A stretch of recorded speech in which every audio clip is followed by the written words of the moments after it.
دنیا میں کوئی بھی ایسا انسان نہیں ہے کہ جس کے پاس عقل نہیں ہے. انسان میں اور حیوان میں یہی سب سے بڑا فرق ہے کہ اللہ تبارک و تعالی نے انسان کو عقل سے نوازا ہے اور حیوان کو عقل سے نہیں نوازا ہے. لہذا انسان کی یہ ذمہ داری ہے کہ وہ اپنی عقل کا صحیح استعمال کرے، سوچے اور سمجھے، کیونکہ اللہ نے انسان کے اوپر جس شریعت کو، دین کو لاگو کیا ہے، جتنا ضروری انسان کے لیے اپنی جان، مال، عزت و آبرو کو بچانا ہے، اس سے بھی زیادہ انسان کو دین پر عمل کرنا ہے. یہ دین وہ دین ہے جو سب سے پیارا دین ہے، جس کے لیے قرآن کریم فرقان حمید میں ذکر ہوتا ہے، بسم اللہ الرحمن الرحیم، ان الدین عند اللہ الاسلام. سب سے بہترین دین دین اسلام ہے. لہذا اس دین کو لانے والے کا نام حضور سرور کائنات حضرت محمد مصطفیٰ صلی اللہ تعالی علیہ، اور اس دین کو بچانے والے کا نام حضرت امام حسین علیہ السلام ہے. اور اس دین کے آنے میں بڑی مشقتیں، محنتیں، تبلیغ، رہبریت، عنوانیت، اخلاقیت، عبادت، ریاضت، ساری چیزیں موجود ہیں، مگر جتنا آسان مسلمان سمجھتا ہے کہ میرے پاس جو یہ دین پہنچا ہے اتنی آسانی سے نہیں پہنچا ہے. اس دین مبین کے پیچھے بہت بڑی قربانی ہے، جس میں سب سے بڑی قربانی شہدائے کربلا کی قربانیاں ہیں. اور یہ وہ قربانیاں ہیں جس میں اللہ تعالیٰ کا وعدہ ہے کہ ہم صاحب قربانی کو بھی زندہ رکھیں گے اور قربان ہونے والے کو بھی زندہ رکھیں گے. میں نے قرآن کریم کی جس آیہ کریمہ کو آپ کے سامنے سرنامہ سخن قرار دیا ہے، یہ آیہ کریمہ اسی بات کی طرف اشارہ کرتی ہے کہ جو لوگ اللہ کی راہ میں قربانی پیش کرتے ہیں، ہرگز ان کو مردہ نہ سمجھنا، بلکہ وہ زندہ ہیں اور اپنے پروردگار کی جانب سے رزق پاتے ہیں. وَلَا تَحْسَبَنَّ الَّذِينَ قُتِلُوا، جو لوگ اللہ کی راہ میں قتل ہو جاتے ہیں، قربان ہو جاتے ہیں. تو دین کے دو رخ میں نے آپ کی خدمت میں عرض کیے ہیں. پہلا رخ ہے دین کا آنا، دوسرا رخ ہے دین کو بچانا. دین کو جب ضرورت پڑی خون کی تو خون کس نے پیش کیا؟ آل رسول صلی اللہ علیہ وآلہ وسلم، کیونکہ انہی کے گھر نے قربانیاں پیش کی اور انہی کے گھر میں یہ قرآن نازل ہوا جو فرقان حمید ہم اور آپ تلاوت فرماتے ہیں. یہ قرآن کریم اور فرقان حمید ہی تشریح کر رہا ہے، یہ بتائے گا کہ میں کیا ہوں، اور وہ جو مجھ پر نازل کیا گیا ہے وہ بتائے گا کہ جن کے گھر میں میں آیا ہوں ان کی فضیلت کیا ہے، ان کا معیار کیا ہے. دیکھیں گے اگر ہم ملاحظہ کریں اور محسوس کریں، کیونکہ میں جو بات آپ کی خدمت میں عرض کرنا چاہتا ہوں وہ یہ ہے کہ کربلا کو ماننے کے لیے نہ سنی ہونا شرط ہے، نہ شیعہ ہونا شرط ہے، نہ بریلوی ہونا شرط ہے، نہ دیوبندی ہونا شرط ہے، بلکہ کربلا کو ماننے کے لیے، عمل کرنے کے لیے ایک سچا مسلمان ہونا شرط ہے. اگر کوئی انسان سچا مسلمان ہے، اگر واقع میں وہ آل نبی پاک صلی اللہ علیہ وسلم، اصحاب کرام کی زندگی پر عمل کرتا ہے، تو وہ واقعاً کربلا کو پڑھے گا، کربلا کو جانے گا، کربلا کے شہداء کے بارے میں جانے گا. اگر آپ دیکھیں گے یہ جو 72 نام ہیں، اس میں ایک نام ہے حضرت وہب قلبی. یہ مسلمان نہیں ہے، یہ نصرانی ہے، لیکن حضرت امام حسین علیہ السلام پر قربانی پیش کر رہے ہیں، یعنی دین اسلام پر، اور اپنے آپ بھی آئے ہیں اور اپنی بیوی کو بھی لے کر آئے، اپنی ماں کے ساتھ یہ کربلا آئے. اس کا مطلب یہ ہے کہ کربلا کے لیے بھی انسان ہونا ضروری ہے، مسلمان ہونا ضروری نہیں ہے. اگر کوئی انسان ہے، اگر کوئی سچا واقعاً جس کو پروردگار متعال نے انسان بنایا، جس کے سینے میں دل دھڑکتا ہے، جو واقعاً آل رسول صلی اللہ علیہ وسلم سے محبت کرتا ہے، جو ان کی آل سے محبت کرتا ہے، وہ حقیقتاً مسلمان وہی ہے جو سب حضرت کی زندگی پر عمل کرتا ہے. مگر مسئلہ ہمارے یہاں ایک اور مصیبت یہ آ گئی ہے، اگر ہم ملاحظہ کریں گے کہ بعض لوگوں نے اہل بیت علیہ السلام کو شیعوں کے کھاتے میں ڈال دیا ہے اور اصحاب کرام کو سنیوں کے کھاتے میں ڈال دیا ہے. عجیب و غریب مرحلہ پیدا ہو گیا. جبکہ آپ حضرت صلی اللہ علیہ وسلم کے اگر آپ زندگی دیکھیں، اکارڈنگ آف صحیح بخاری 1,20,000 اصحاب نبی ہیں، 1,20,000 اکارڈنگ آف صحیح بخاری کم و بیش. اور اہل بیت علیہ السلام میں ہاوڑہ میں ایک جگہ تقریر کرنے کے لیے گیا تو آپ یقین مانیے گا 1 گھنٹے کی تقریر کے بعد ایک پرچی ہم کو ملی, اس پہ لکھا ہوا تھا مولانا صاحب آپ اہل البیت ذکر کر رہے ہیں, اللہ کے نبی پاک صلی اللہ علیہ وسلم کے گھر والوں کا تذکرہ کر رہے ہیں, مگر سامنے والوں کو تو یہی نہیں پتا کہ اہل بیت کون ہے, اہل بیت کے بارے میں ہی نہیں پتا, انٹروڈکشن ہی نہیں پتا, ان کا نام کیا ہے اور وہ کس کی بیوی ہے, کس کی بیٹی ہے, اور اس کے بعد کون ان کے والد ہیں, جانتے ہی نہیں ہیں. یعنی خود مسلمانوں نے مسلمانوں کو ہی دور رکھا ہوا ہے, وہ جانتے نہیں ہیں. شہدائے کربلا کے بارے میں اگر آپ دیکھیں جو 72 شہدائے کربلا ان کی جان اور قربانی اگر آپ دیکھیں گے, تپتا ہوا صحرا ہے, 3 دن کی بھوک و پیاس ہے. شب عاشور امام حسین علیہ السلام نے اپنے چراغ کو بجھا دیا کہ جس کو جانا ہے وہ چلا جائے, کیونکہ کل مجھے قربانی پیش کرنا ہے, کل مجھے اللہ کی راہ میں اپنی جان کو قربان ہونا ہے. لہذا ان 71 ساتھیوں میں سے ایک بھی جانے کو تیار نہیں ہے. لیکن دوسری طرف جب امام حسین علیہ مقام روز عاشور حملہ ور ہوتے ہیں اور حملہ ہوتا ہے اور حملہ کرتے ہیں تو ہزاروں کا لشکر پیچھے ہٹ جاتا ہے. وجہ کیا ہے؟ کیونکہ ایمان بخدا ہونا ضروری ہے. جس کا ایمان بخدا ہوگا, جس کے اندر ایثار قربانی ہوگا, جس کے اندر قربانی کا جذبہ ہوگا, جس کے اندر مقاومت اسلام ہوگا, جس کے اندر مقاومت انسان ہوگا, جس کے سینے میں اللہ اور اس کے رسول کے لیے دل دھڑکتا ہوگا, وہ کبھی خوف زدہ نہیں ہوگا. وہ اگر ڈرتا ہوگا تو اپنے پروردگار متعال سے ڈرتا ہوگا. آپ اگر ملاحظہ کریں اور دیکھیں کہ جس کا ایمان اللہ تبارک و تعالیٰ پر ہے اور وہ اس پر عمل کرتا ہے, وہ کبھی کسی طاقت سے نہیں ڈرتا ہے.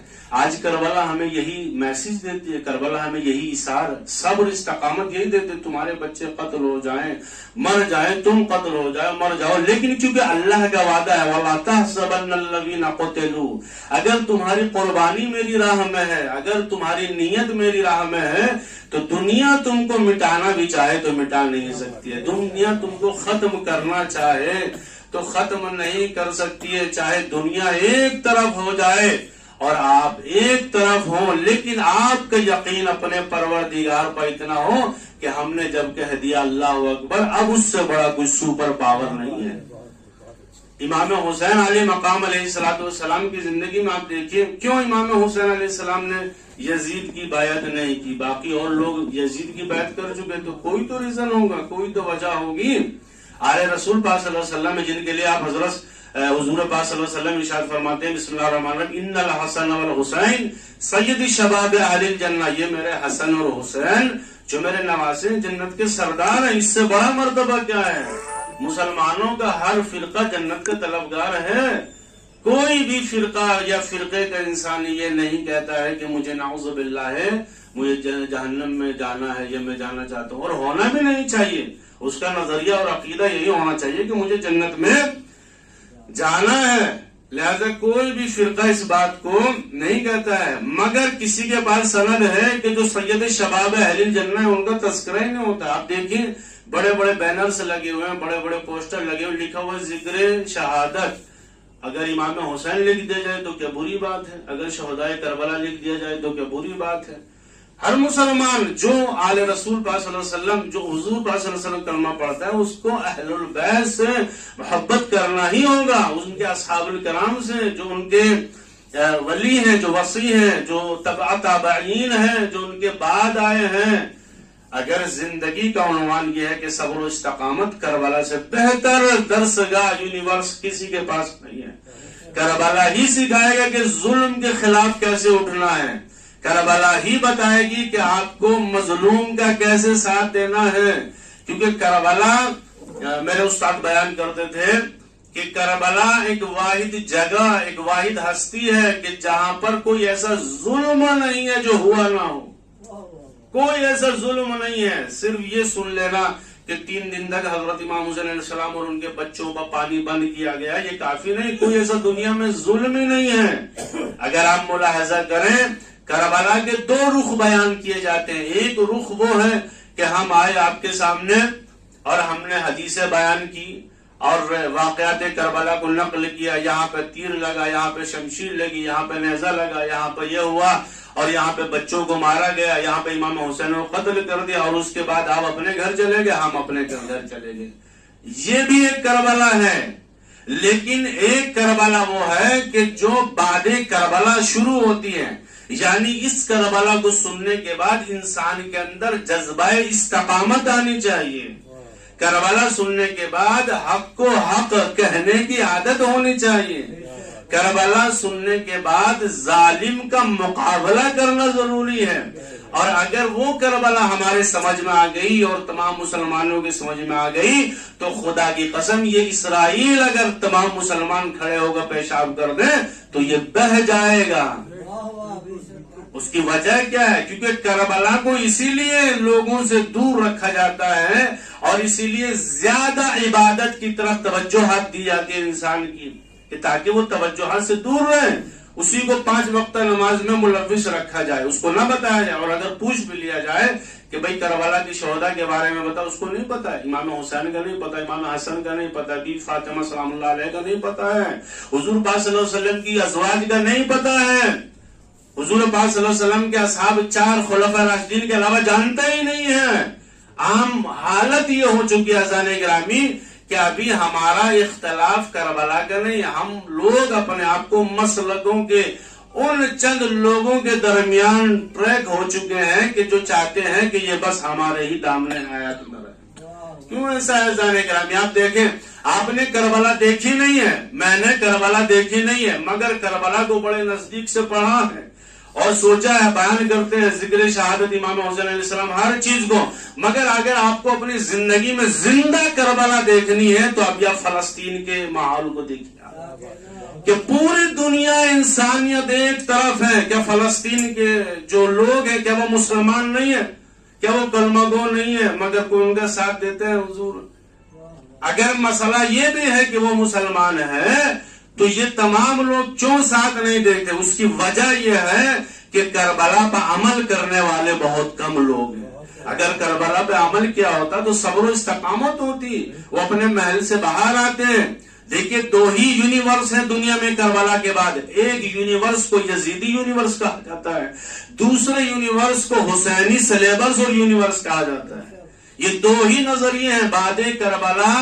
ایک مکتب کو یزیدی مکتب کہا جاتا ہے، دوسرے مکتب کو حسینی مکتب کہا جاتا ہے. اور ہر زمانے میں کوئی بھی یزیدی اٹھے گا تو حسین علیہ السلام کی زندگی پا عمل کرنے والا ہی انسان اس کا مقابلہ کرے گا. کیوں؟ کیونکہ اس کے پاس آئیڈیالوجی ہے. کربلا ایک یونیورس ہے، استقامت سکھاتی ہے اور شہادت کا جذبہ پیدا کرتی ہے. اگر انسان کے اندر شہادت کا جذبہ نہ ہو، اگر وہ شہادت کو اس طریقے سے اس لیول پہ جا کے نہ سمجھے تو کربلا کے علاوہ اس کے پاس کوئی ایک راستہ نہیں ہے. لیکن اس کو کربلا سے اتنا دور رکھا گیا کہ کربلا سنو گے تو تم شیعہ ہو جائے گا. عجیب و غریب مرحلہ ہے. اس میں شیعہ سنی بریلوی دیوبندی کا مسئلہ ہی نہیں، یہ تو قتل امام حسین.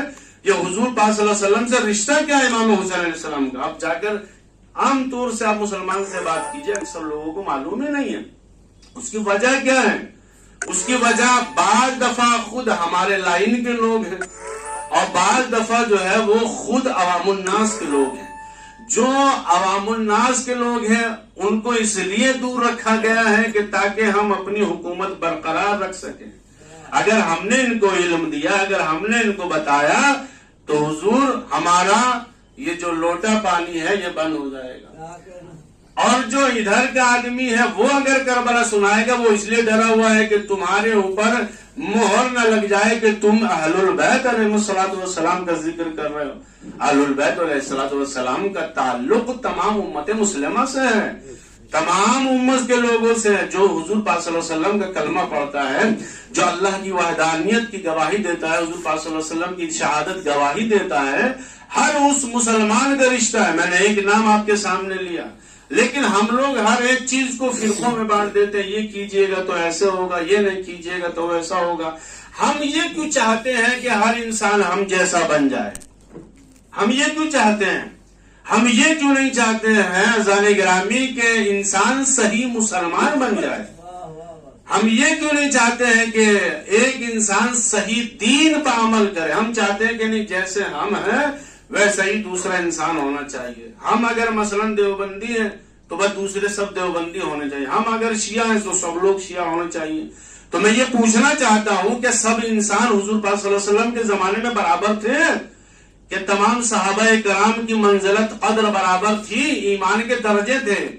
جو کمال تمام صحابہ کرام میں مولا علی کا ہے، آپ کے سامنے تاریخ ہے عالم بشریت کا. تمام ہر ایک اصحاب نبی کے الگ الگ کمالات ہیں، الگ الگ درجے ہیں. کسی کا ایمان 10 درجے پہ ہے، کسی کا 20 درجے پہ ہے، کسی کا 30 درجے پہ ہے، کسی کا کمال عبادت ہے، کسی کا کمال عرفان ہے. سب کے اپنے اپنے معیار ہے. تو ہم تمام مسلمان کیوں نہیں سمجھتے ہیں کہ جو جس منہج پائے؟ ہم یہ کیوں نہیں سوچتے ہیں کہ ہم فرقے بعد میں ہیں، امتی پہلے ہیں؟ ہمارا سب سے بڑا مسئلہ زان گرامی کربلا کے ایثار و صبر کا ہے. جو صبر ان بیویوں نے انجام دیا بعد شہادت امام حسین علیہ السلام. استقام سید حضرت زینب سلام اللہ علیہ کی قربانی کہ جو اپنے دونوں بچے حضرت عون اور حضرت محمد کو لے کر آئی اور حضرت عبداللہ کی جانب سے ایک بچے کو قربان کیا اور ایک کو اپنے طرف سے قربان کیا. یعنی عالم انسانیت میں اگر آپ دیکھیں اور ملاحظہ کریں اور اس کے بعد یہ احساس کریں کہ کربلا میں جتنے بھی شہداء ہیں ان کی مائیں اپنے بچوں کو آمادہ کر رہی ہیں کہ کل روز عاشور ہے، کل آپ کو قربانی دینا ہے. ہم کر سکتے ہیں یہ کام؟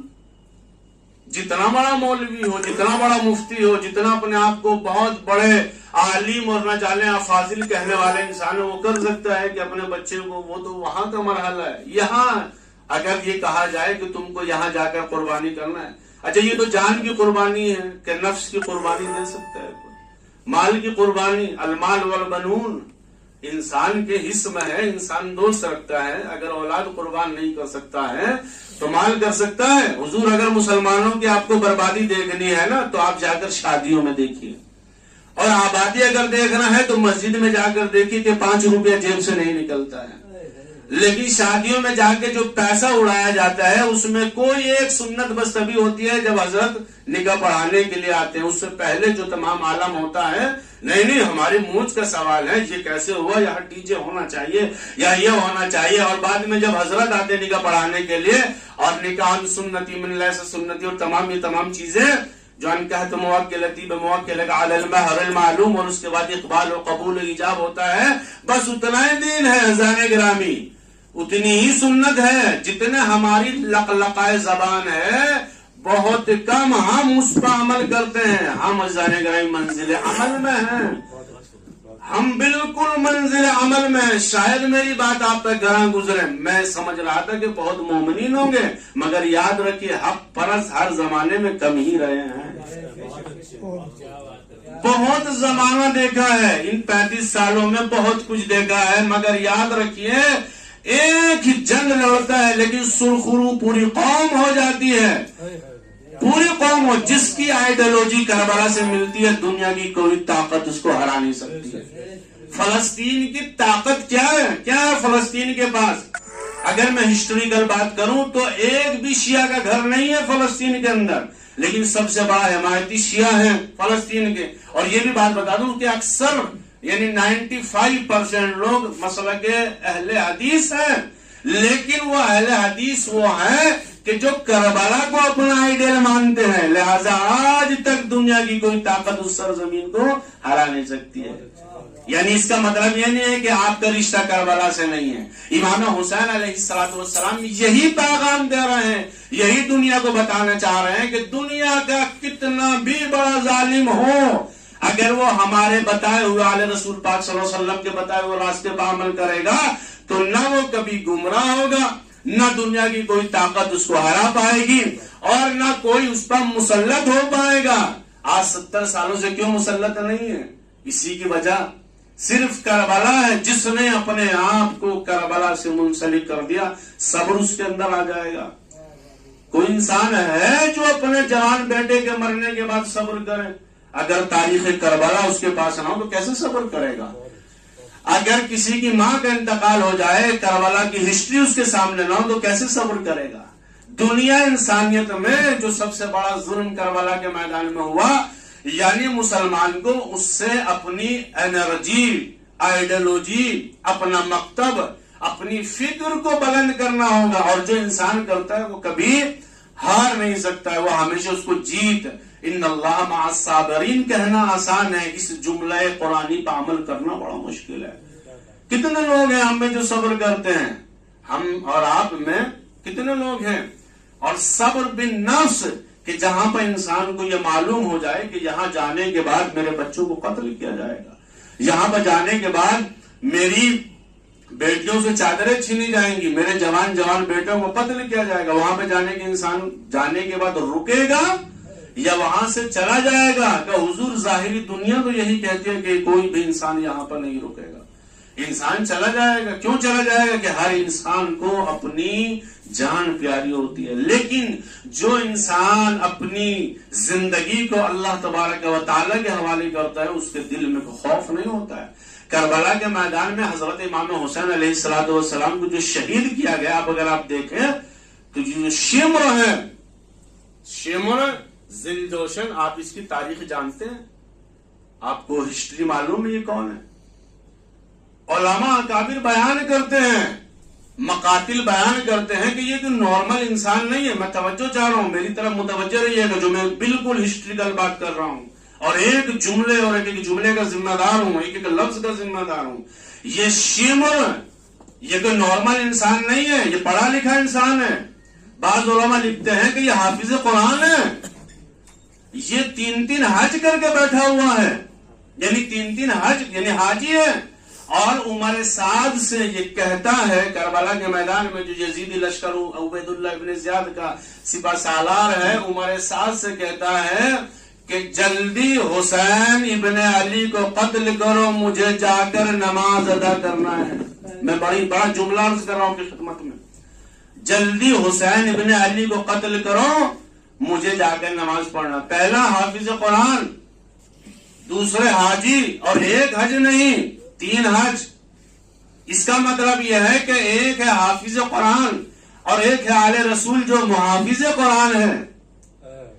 محافظ قرآن، قرآن کس کے گھر میں نازل ہوا؟ کہ حضور پاک صلی اللہ علیہ وسلم کے گھر میں نازل ہوا۔ آپ صلی اللہ علیہ وسلم کے قلب مطہر پر قرآن نازل ہوا، آپ صلی اللہ علیہ وسلم کے روح مطہر نور نبی پاک صلی اللہ علیہ وسلم پر قرآن کریم نازل ہوا۔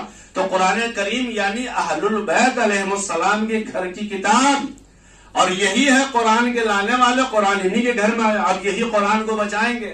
اب اس کے بعد یہ ہے حافظ قرآن جو فتح مکہ کے بعد مسلمان ہوئے۔ توجہ کیجئے گا میری بات کے اوپر، غور چاہ رہا ہوں جملے کے اوپر۔